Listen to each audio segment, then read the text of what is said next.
Yeah, I am rusty.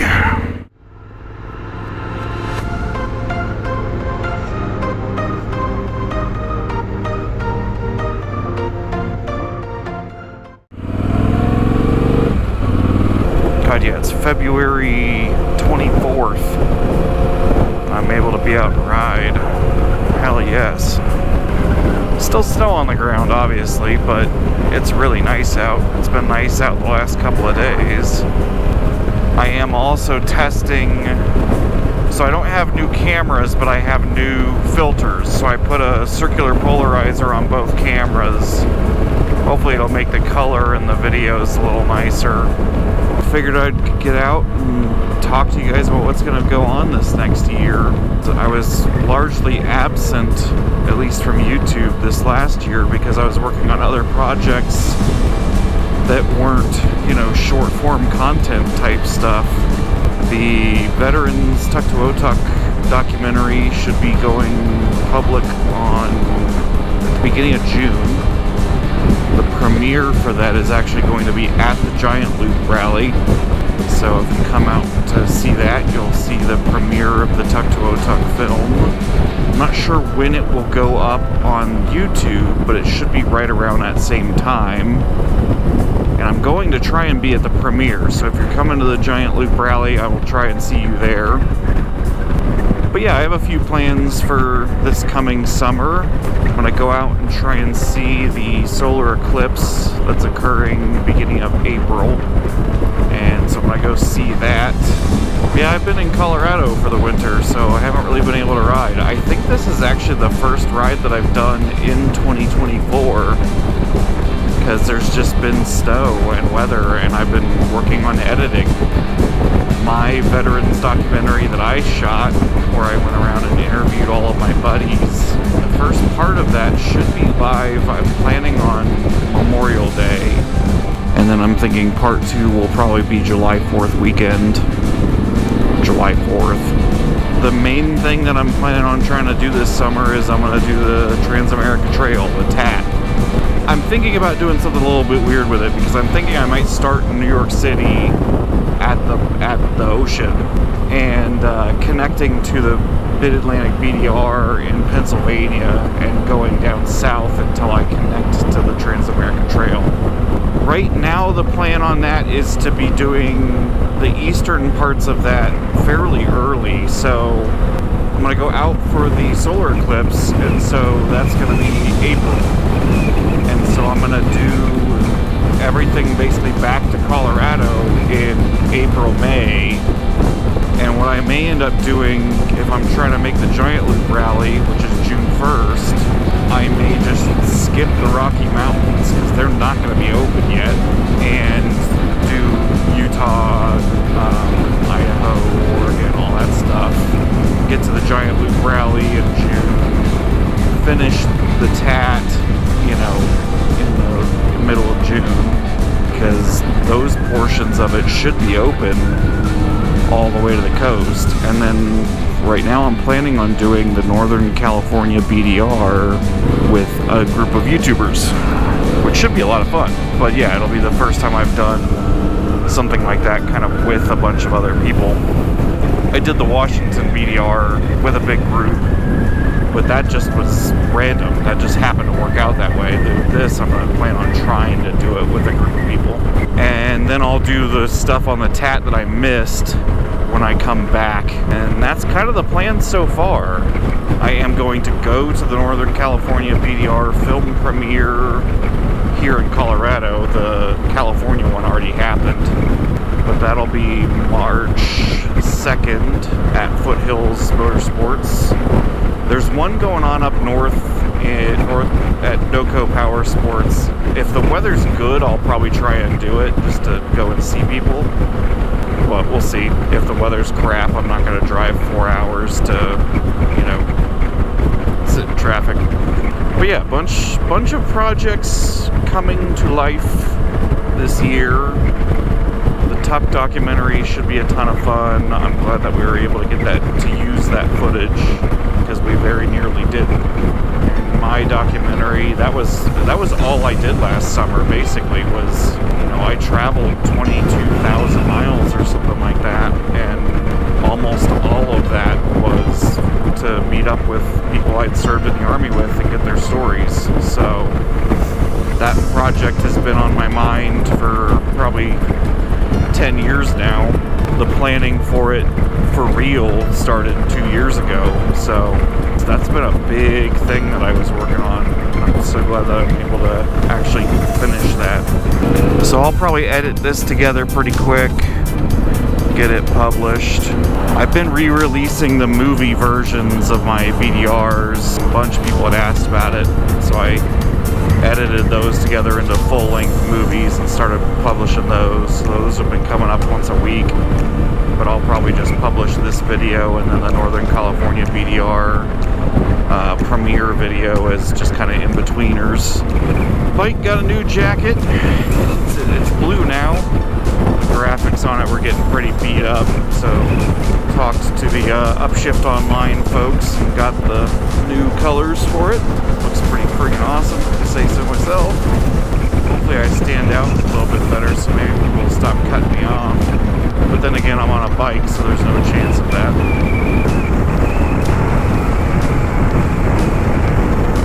Let's try that and see if that's maybe a little bit better.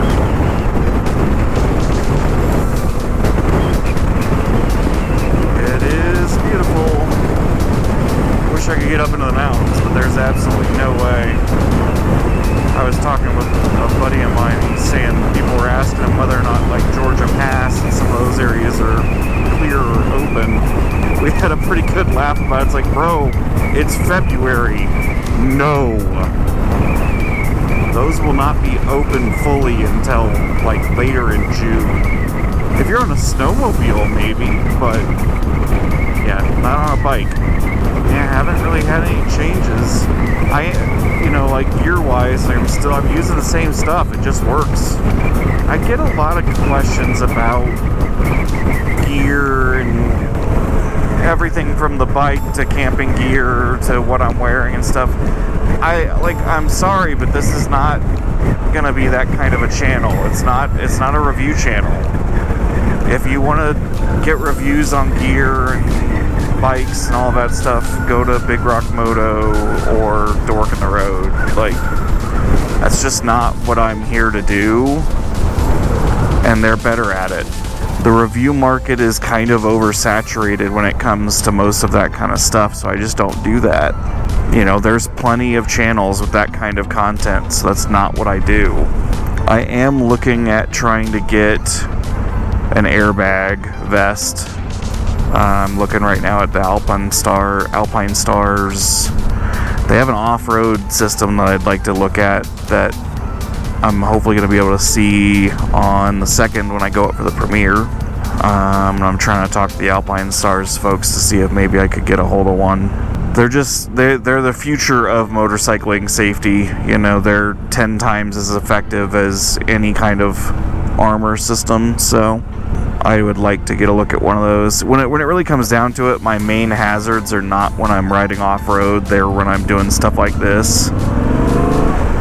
My biggest hazard as a motorcyclist is always going to be cars.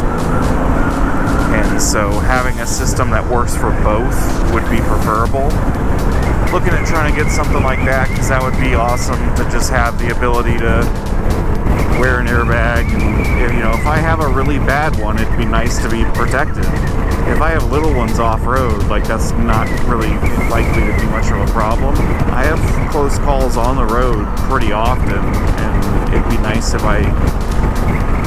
if I finally flip that coin and I get it wrong, it'd be nice to have more protection. So that's what I'm looking at. Otherwise, I haven't really changed anything. I have a different drone. I finally just gave up on Skydio. So I have a DJI Mini 4 Pro that will be my drone for the next several years, hopefully. And the main advantage with that is I can it can live in my tank bag, and then it still has a lot of the advanced follow features, stuff like that. So we'll see how well that works. The video quality on the DJI drones has always been way better than the Skydio was. The Skydio was great for the ease of its use, but the moment it stopped being easy to use, it was worthless. The moment it stopped really being able to follow me easily and became a pain in the ass, like there was so many other better systems out there. It's also just a good chance to get some gas flowing through the bike, because the bike's been sitting for a while. Oh yeah, looking forward to hitting the road again.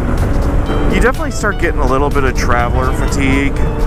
I got back to Colorado in October, and yeah, I mean, I was tired. I'd been on the road for 200 something days. Like, that does get tiring after a while, being in a new place every day, being at the same time I'm having to manage this project and all that stuff. So yeah, it gets tiring, but I'm ready to be back on the road again, back off-road. That was the other thing. Almost all of my riding last year was on pavement. It was just getting from place to place. It'll be nice to be back in the dirt. They finally fixed the entrance here, so it's a roundabout. It's needed to be this for a while, but what can you do,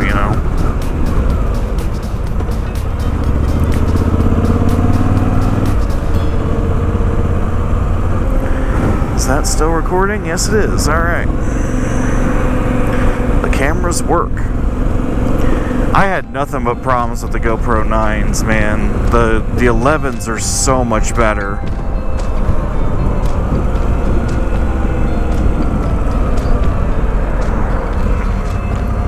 It's actually not super busy, which is surprising.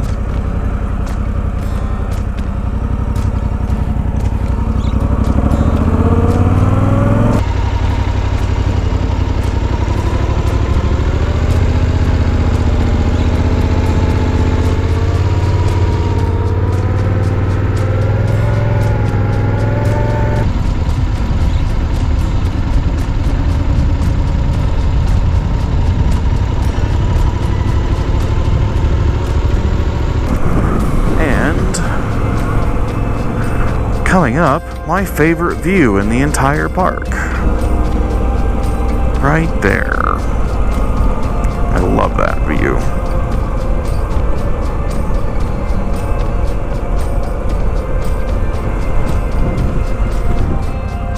Might be a Triumph up ahead of me.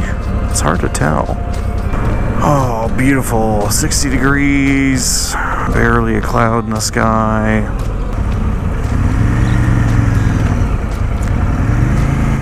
It is a Royal Enfield. Bullet 650, it's the twin.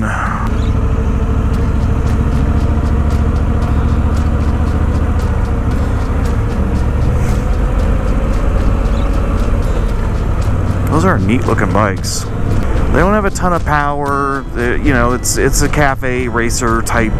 They're good looking and they ride. Royal Enfield makes a pretty nice bike.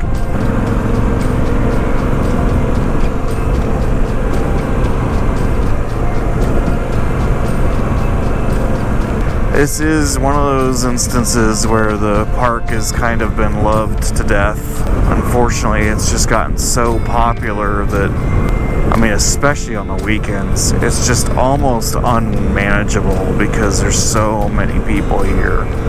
And it's gorgeous. I love coming through here, but yeah, it kind of has gotten loved to death. Alright, watching people try to figure out roundabouts.